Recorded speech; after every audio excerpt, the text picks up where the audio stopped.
This behavior has consequences, David. You can't just ignore the rules. It's always about the rules with you. I didn't do anything wrong. But wait, before we get to that devastating final moment, before the violence that would end Ananya Kapoor's life, we need to go back.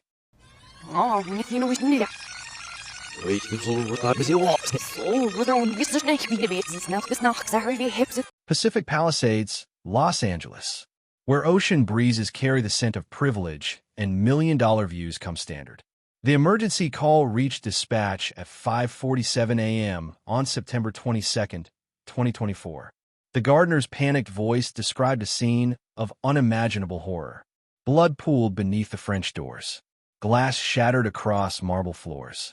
The lifeless body of 38-year-old Ananya Kapoor lay sprawled in her home office, bludgeoned beyond recognition. Investigators initially suspected a burglary gone wrong.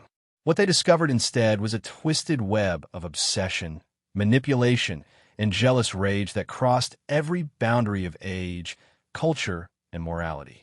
A forbidden romance between a respected doctor's wife and her teenage neighbor that culminated in savage violence no one saw coming. News vans descended on the exclusive coastal neighborhood within hours. Headlines screamed across morning broadcasts. Prominent surgeon's wife murdered in Pacific Palisades. Exclusive community rocked by brutal killing. Elite neighborhood's darkest secrets exposed. Neighbors who had smiled and waved at elegant Ananya Kapoor stood behind crime scene tape, struggling to reconcile the violence with the peaceful facade they'd always known. 20 years before that blood-soaked morning, Ananya had been a promising medical student in Delhi, her future bright with possibility. She abandoned those dreams when she married Dr. Rahul Kapoor, a cardiovascular surgeon whose career opportunities brought them to Los Angeles. Their elaborate 3-day wedding celebration in Jaipur had united two prominent families, a match everyone called perfect. She gave up everything for him. Her younger brother later told investigators. Medical school, her independence, her identity. She became Mrs. Kapoor, the surgeon's wife, the perfect hostess, the woman who smiled through everything. Dr. Kapoor's reputation grew as his surgical innovations gained international recognition. Medical journals featured his techniques. Hospitals worldwide requested his consultations. But professional success demanded sacrifice. Hospital records showed Dr. Kapoor worked between 80 and 100 hours weekly, often spending nights at the medical center when complicated surgeries ran long. Credit card statements painted a picture of Ananya's solitude. Groceries for one, movie tickets for one, restaurant reservations canceled. She stopped going to places altogether. The housekeeper testified. Mrs. Kapoor would set the table for two, cook elaborate meals, then eat alone when Dr. Kapoor called to say he couldn't make it home. Sometimes she wouldn't eat at all, just wrapped everything and put it away. Ananya volunteered at a South Asian women's shelter, teaching English conversation classes twice weekly. Her colleagues remembered her warmth, but also noticed something beneath the surface. She had this sadness in her eyes. The shelter director recalled.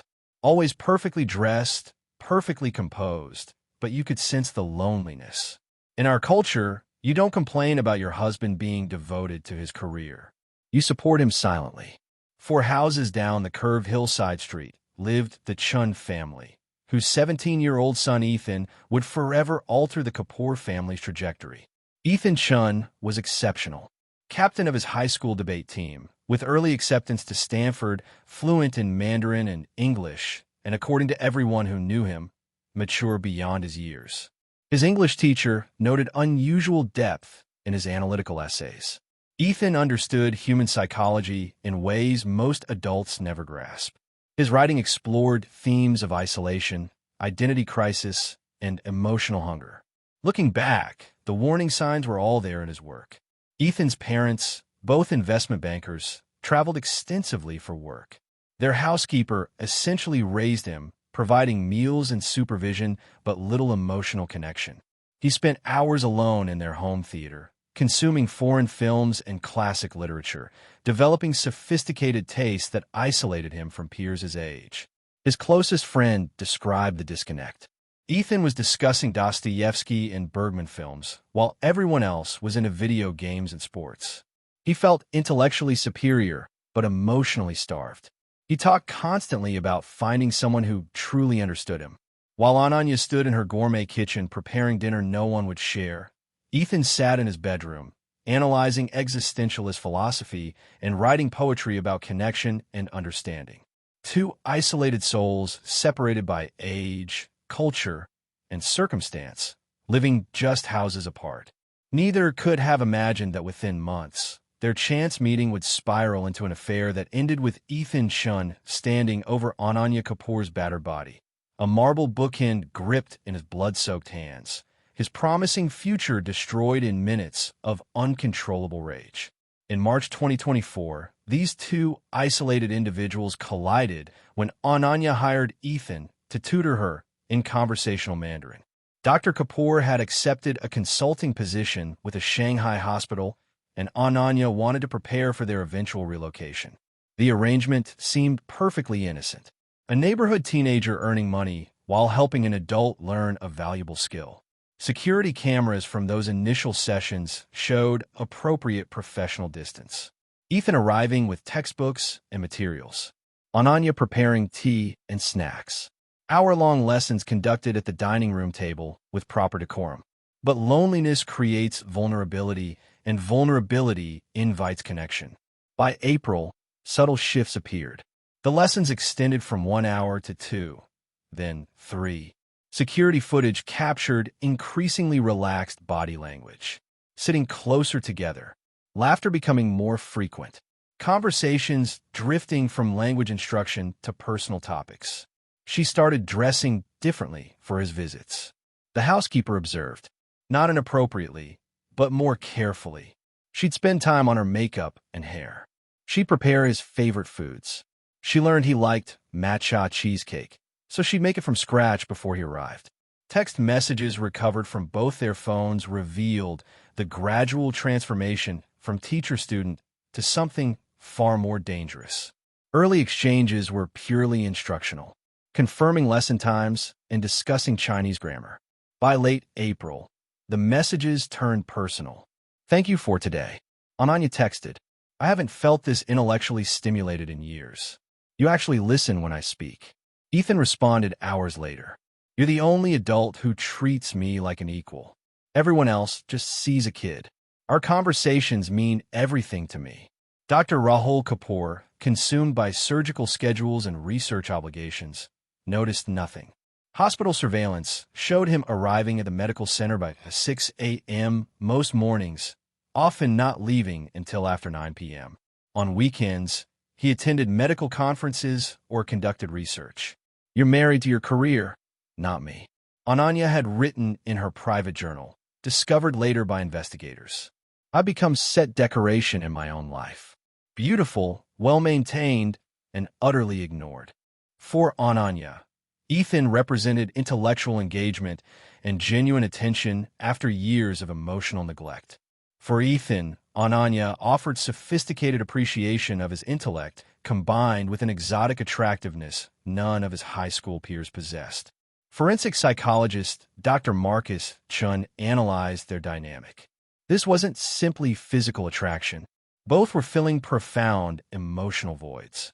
She craved intellectual partnership and validation. He craved mature understanding and admiration. The age difference and cultural factors added forbidden excitement that intensified everything.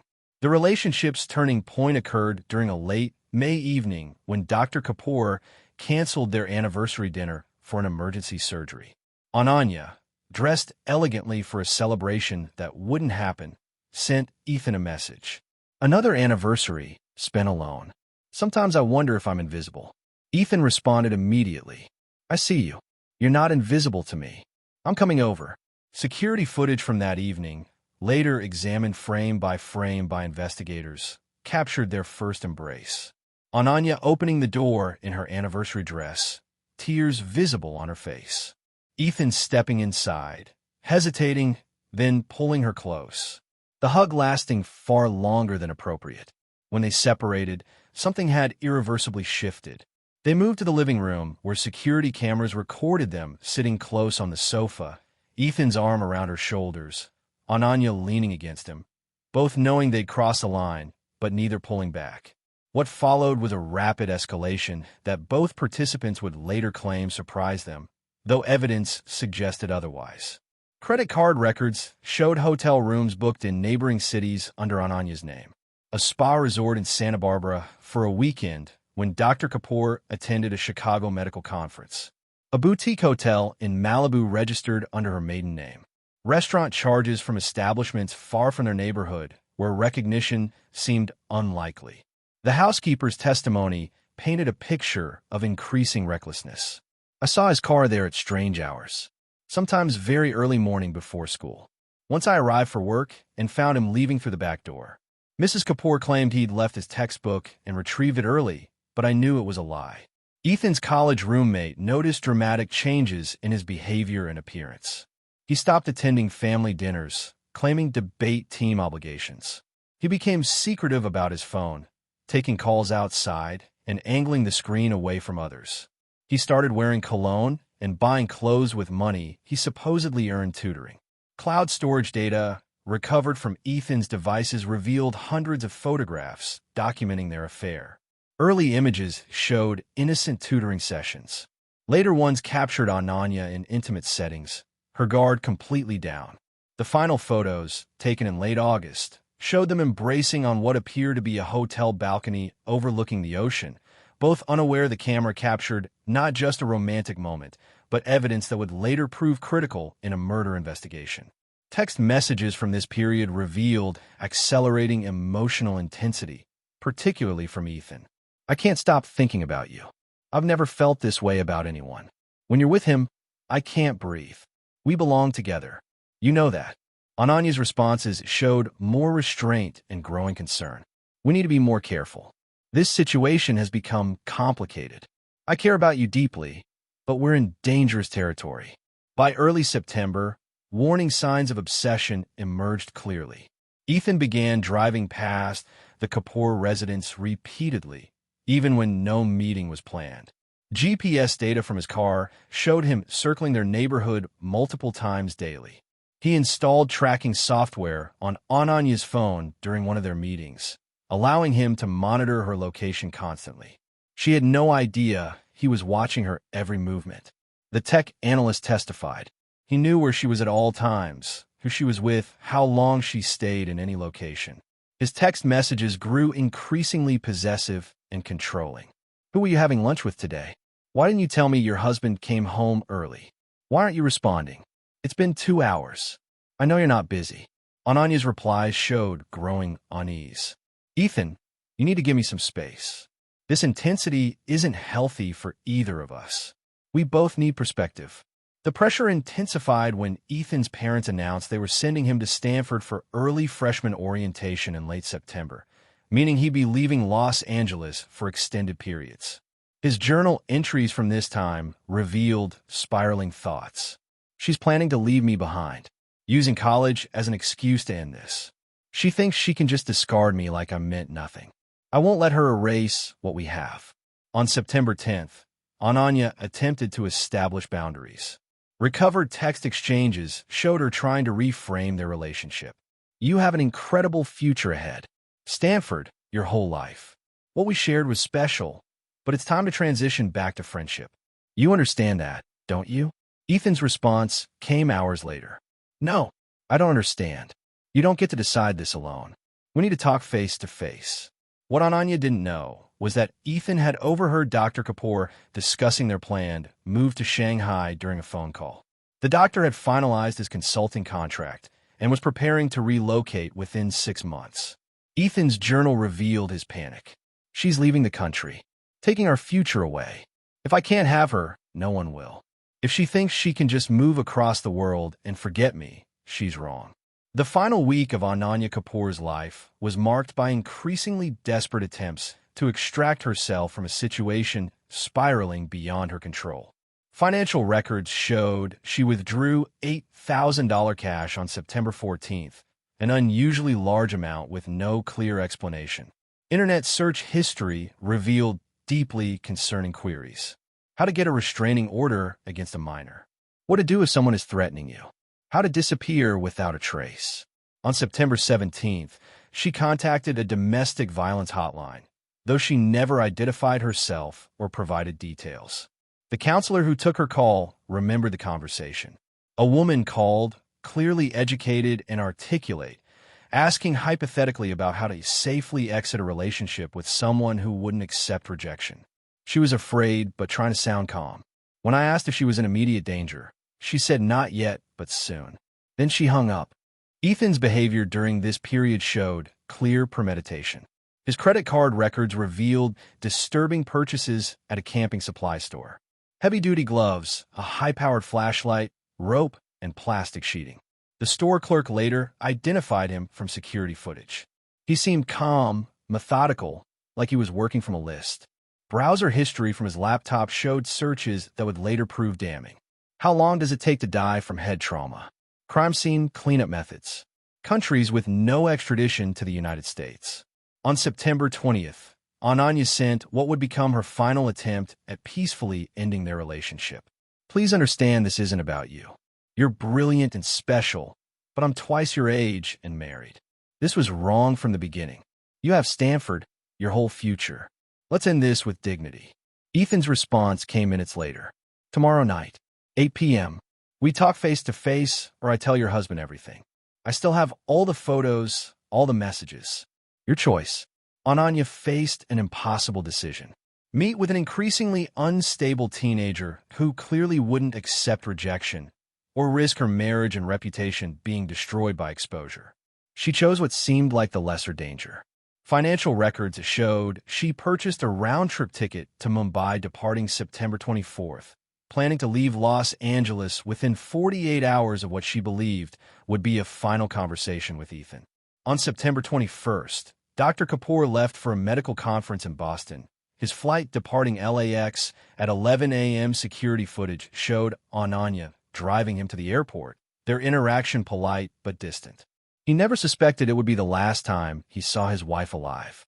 That afternoon, Ananya sent Ethan a carefully worded message. Tomorrow evening, 8 p.m., come to the side entrance. We'll resolve this situation like adults. His response was chilling in its simplicity. I agree. Tomorrow we fix everything.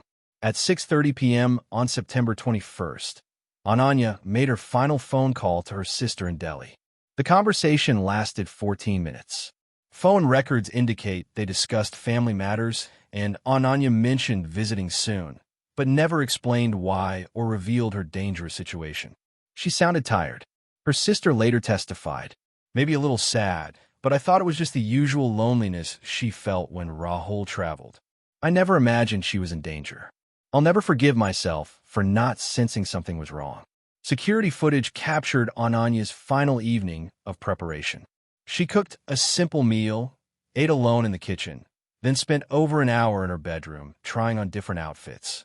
She settled on conservative black pants and a high-necked sweater, clothing that communicated seriousness and boundaries. She tied her hair back severely and wore no jewelry. Everything about her appearance said, "This is ending tonight." At 7:45 p.m., she lit candles throughout the first floor, perhaps hoping ambient lighting would keep the confrontation calm and controlled. She had no way of knowing that within hours, investigators would be photographing those same candles still burning beside her body. The evening of September 21st, 2024 began with carefully maintained composure from both participants, each believing they controlled the situation's outcome. Neither anticipated the savage violence that would erupt when obsession met rejection in that elegant Pacific Palisades home. Forensic analysis, digital evidence, and security footage allowed investigators to reconstruct the final hours of Ananya Kapoor's life with chilling precision. At 7:52 p.m., neighborhood security cameras captured Ethan Chen parking his car 2 blocks away, a deliberate choice suggesting premeditation. He wore a dark hoodie despite the warm evening, and carried a backpack later found to contain gloves, plastic sheeting, and cleaning supplies. The Kapoor residence's smart home system created a detailed digital record. At 7:58 p.m., the side door unlocked. At 8:01 p.m., lights activated in the hallway and living room. The couple stood in the living room for approximately 8 minutes, their conversation unrecorded, but their movements tracked through motion sensors. Based on the positions of furniture found later, they likely stood several feet apart initially. The formal distance Ananya maintained signaled her intention to keep this conversation professional and final. At 8:09 p.m., the smart speaker recorded a voice command increasing music volume, classical Indian sitar music that gradually grew louder over the next 30 minutes. A neighbor 3 houses away reported hearing the music. I thought they were having a party. Then I heard what sounded like furniture moving, something heavy falling. But the music kept playing, so I figure everything was fine. Blood spatter evidence indicated the first physical altercation occurred in the living room near the fireplace at approximately 8:24 p.m. The pattern suggests Ananya was struck first with a closed fist, causing her to stumble backward into a side table. A crystal lamp fell and shattered, leaving glass fragments that would later contain both their DNA. The confrontation escalated rapidly. Forensic analysis showed Ananya try to reach her phone on the coffee table, but Ethan intercepted, grabbing her arm violently enough to leave bruises documented in autopsy photos. The blood trail told the story of Ananya trying to escape, moving from the living room toward the front door. High-velocity blood spatter indicated she was struck at least twice more while trying to flee, likely with closed fists to her face and head. She made it to the foyer before Ethan grabbed her from behind. Evidence showed she fought desperately, scratching his face and arms, tearing his shirt. Skin and fabric fragments under her fingernails proved her resistance. Unable to reach the front door, Ananya changed direction, running through the hallway toward her home office where she kept a landline phone. The smart home system logged her office door, closing at 8:31 p.m. She managed to briefly barricade herself inside. Phone records showed she dialed 911 at 8:32 p.m., but the call disconnected after just 4 seconds before she could speak. Investigators theorized Ethan was already forcing the door open. What happened in that office represented the darkest culmination of obsession and rage. The medical examiner's testimony revealed horrifying details. Mrs. Kapoor suffered severe blunt force trauma to her head and face. The injuries were caused by a heavy marble bookend found at the scene, weighing approximately 4 pounds. She was struck at minimum 17 times, though the number could be higher as overlapping wounds made exact counting impossible. The level of violence indicates extreme rage, complete loss of control. The timeline constructed by investigators suggested the actual murder took between 4 and 7 minutes. A neighbor reported the music suddenly stopped at approximately 8:37 p.m., likely when Ethan realized what he'd done and turned off the system. The house went silent except for what another neighbor described as possible sobbing or wailing, though she couldn't determine if it was male or female. Smart home data revealed Ethan remained in the house for nearly 90 minutes after Ananya's death. Water usage in the master bathroom showed a 22-minute shower starting at 8:54 p.m. He attempted to clean blood from his clothes and body using Ananya's bathroom, leaving his DNA mixed with hers throughout the space. Between 9:15 p.m. and 9:45 p.m., movement sensors tracked him throughout the house as he attempted a crude staging. He opened drawers in the bedroom, scattered jewelry on the floor, and moved electronics, trying to make the scene appear like a burglary. But his efforts were amateur and panicked. The staging made no sense. Detective Sarah Ramirez testified. Expensive items were untouched. Her jewelry, easily portable and valuable, sat in plain sight. The only thing taken was her cell phone, which he likely removed to delete their communications. At 9:48 p.m., the home security system was armed from outside, something only someone familiar with the house would know to do. Neighborhood cameras captured Ethan leaving the area on foot at 9:51 p.m., taking a circuitous route back to his car.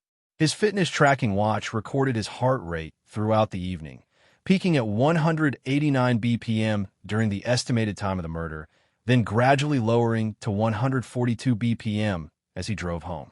Still significantly elevated, consistent with extreme stress but not panic or blackout. Ananya Kapoor's body remained undiscovered until 5:39 a.m. when the gardener arrived for his scheduled work. He immediately noticed the broken window near the French doors, a detail Ethan had created during his staging attempt. Looking through the glass, he saw Ananya's body in the home office and called 911 at 5:47 a.m. His panicked Spanish was barely comprehensible to the dispatcher. Blood everywhere. "The lady, she's dead. Please send help." First responders arrived at 5:52 a.m., confirming the obvious. A brutal homicide had occurred. Despite Ethan's cleanup attempts, he left overwhelming evidence. Bloody shoe prints matching his size and brand. His DNA under Ananya's fingernails. A partial fingerprint in blood on the doorframe. Most significantly, the smart home system had recorded his phone's Bluetooth signal connecting to the house's network, time-stamped throughout the evening. Within 48 hours of processing the scene, we knew exactly who'd done this. Detective Ramirez explained. The physical evidence, digital footprint, and witness statements all pointed to Ethan Chen. On September 23rd, police arrived at the Chen residence at 8:15 a.m. with an arrest warrant. Ethan answered the door wearing the same clothes from 2 nights earlier, now cleaned but still showing faint bloodstains visible under forensic lighting. Body camera footage captured his eerily calm response. "I wondered when you'd come." The interrogation lasted 9 hours. Ethan initially claimed he'd been home all evening studying for college placement exams. When confronted with digital evidence proving he'd been at the Kapoor residence, he shifted strategies, claiming Ananya had invited him over and they'd argued, but he'd left before anything violent occurred. As detectives presented overwhelming evidence, his composure began cracking. "She was going to abandon me," he finally admitted. "Moved to China like I meant nothing. After everything we shared, she thought she could just erase me. I couldn't let her do that." When asked directly about the murder, Ethan's response chilled everyone in the room. "I didn't plan to hurt her, but she wouldn't listen. She kept saying it was over, that I needed to move on. She was so cold, so dismissive.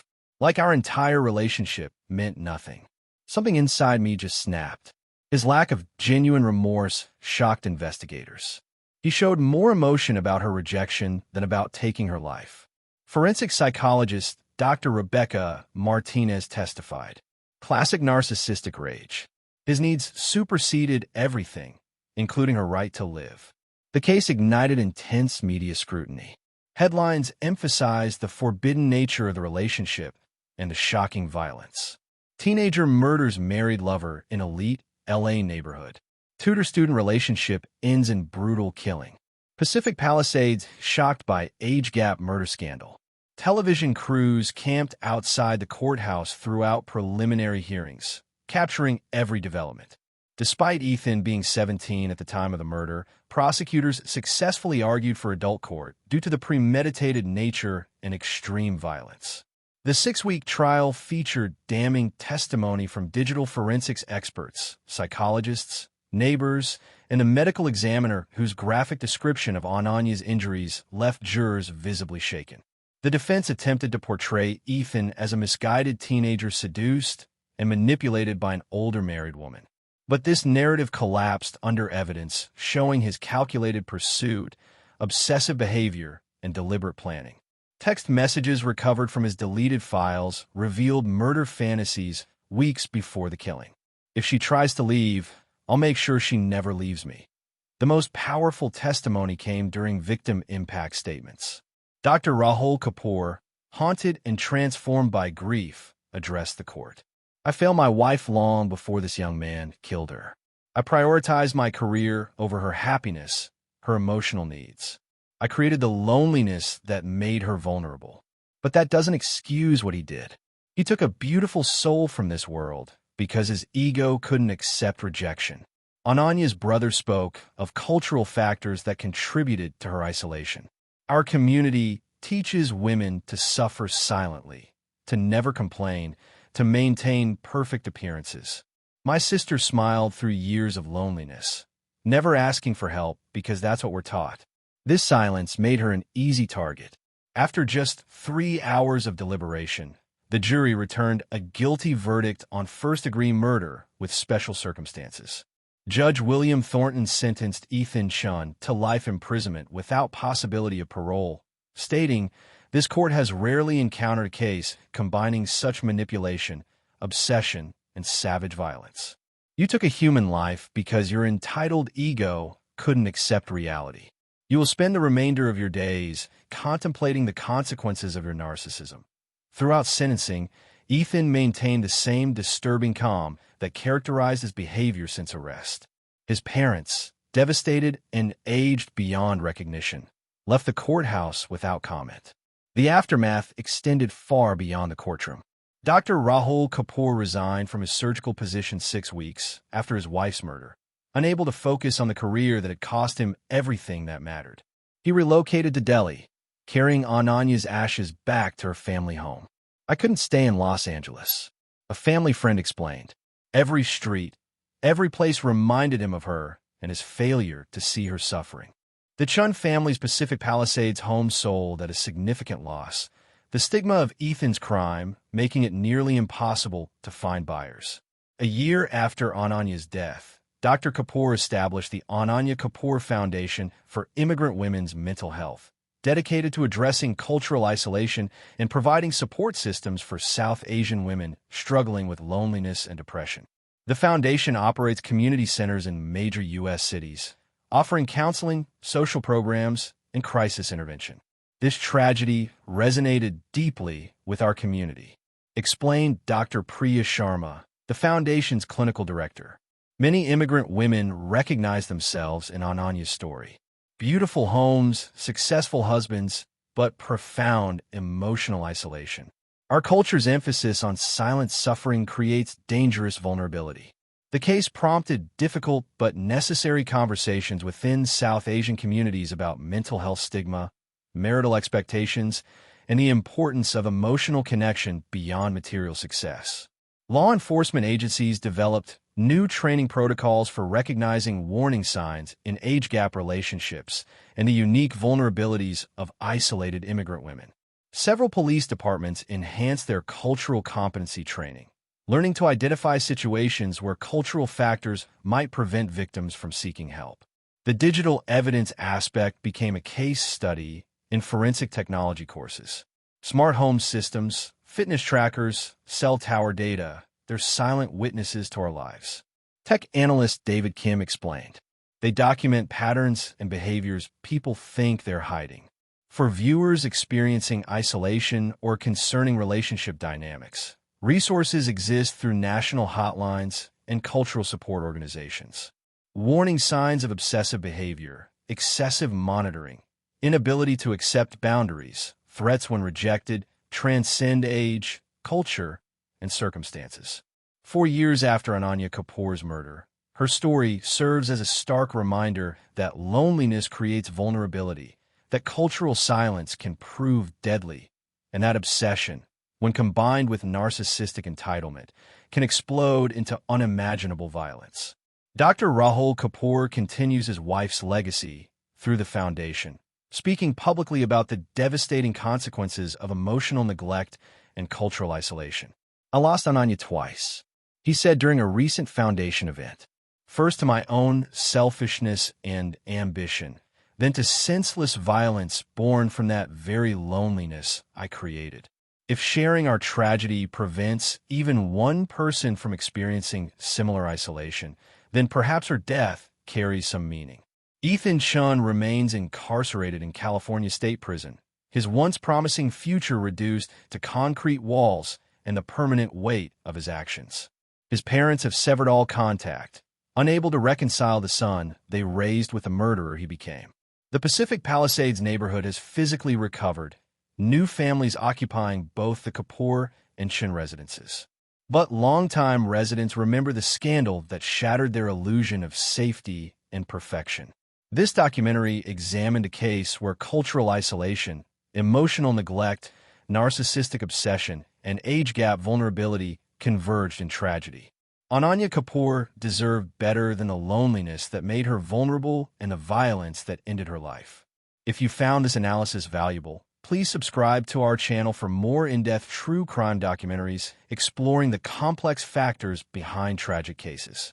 Remember to share mental health and relationship safety resources with anyone who might benefit from understanding these warning signs.